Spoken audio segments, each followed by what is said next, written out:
Catatan dari masa arus mudik hingga arus balik, mulai dari tingginya jumlah pergerakan orang, titik-titik kemacetan, hingga menurunnya angka kecelakaan lalu lintas dan tingkat fatalitas selama periode libur Lebaran. Berikut catatan tim peliputan arus mudik dan balik CNN Indonesia.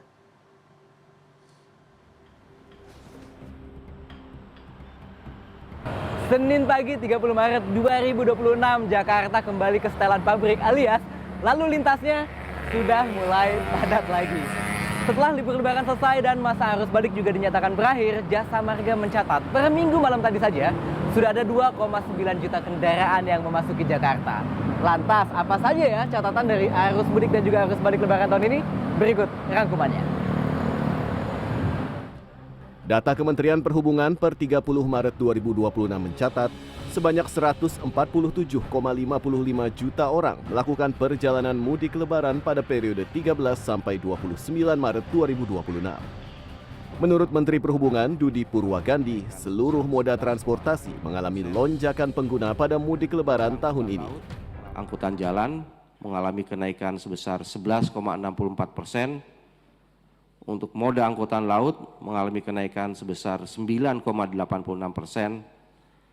Untuk moda angkutan udara mengalami kenaikan sebesar 6,97%. Untuk moda kereta api mengalami kenaikan sebesar 10,13%. Dan untuk moda penyeberangan mengalami kenaikan sebesar 15,36%.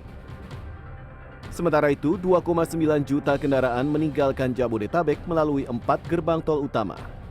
Dari jumlah itu, 51% diantaranya didominasi kendaraan menuju ke arah timur via tol Trans Jawa.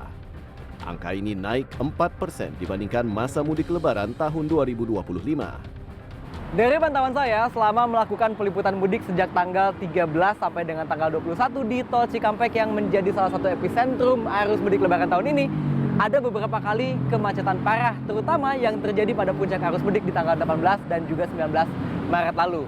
Kemacetan terjadi di beberapa titik seperti di Tol Layang MBZ dan juga akses menuju ke rest area kilometer 57. Sejumlah pemudik yang saya wawancara bahkan mengaku sempat terjebak hingga lebih dari 3 jam di Tol Layang MBZ saja. Kemacetan terjadi selain karena tingginya volume kendaraan yang melintas di Tol Cikampek pada saat itu, juga diakibatkan oleh beberapa faktor lainnya.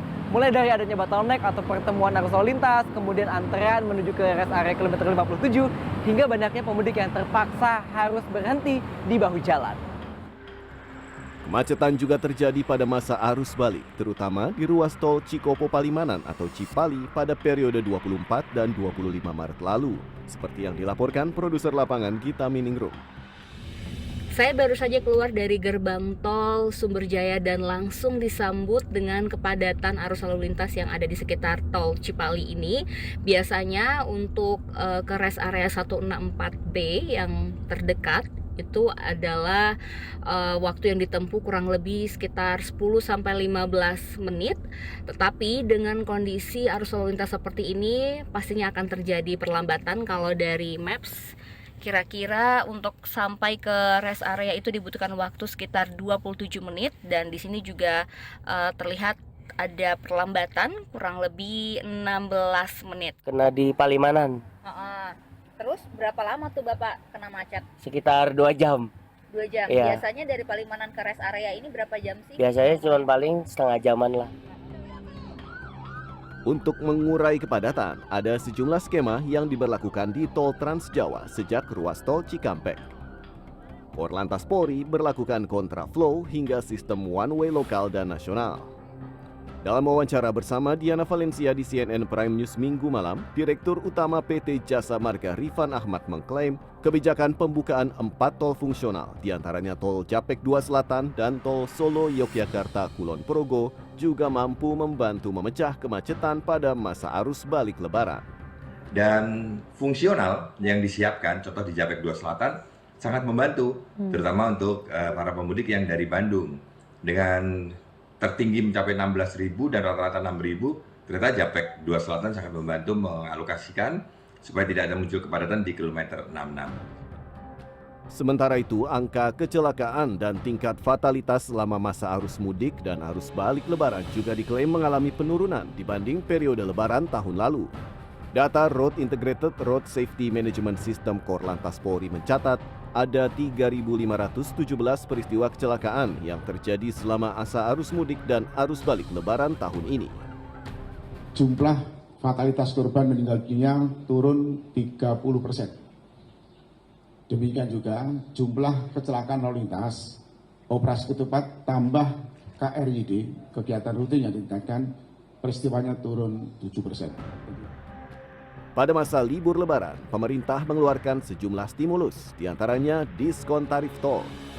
Di sisi lain, pengamat transportasi Dedi Herlambang menilai stimulus yang diberikan belum menyasar pengguna transportasi umum.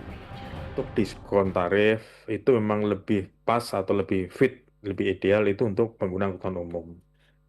Nah ini sudah jalur tol ini sudah jalur privat, sudah istilahnya sudah menengah ke atas, masih disubsidi juga dengan tarif. Ini sebenarnya kan kontradiksi dengan pengguna angkutan umum. Pengguna angkutan umum harusnya disubsidi dengan dana-dana pajak tadi, sehingga mereka jelas, kalau mereka menggunakan angkutan umum jelas mereka akan menekan angka kecelakaan.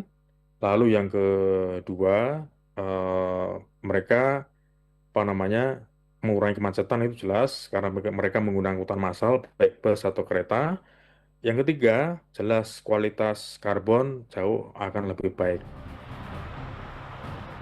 Selain diskon tarif tol, pemerintah juga mengeluarkan aturan pembatasan operasional bagi truk di atas 3 sumbu melintas di jalan tol dan arteri, kecuali yang mengangkut sembako dan bahan bakar sejak 13 hingga 29 Maret 2026. Tim Liputan CNN Indonesia.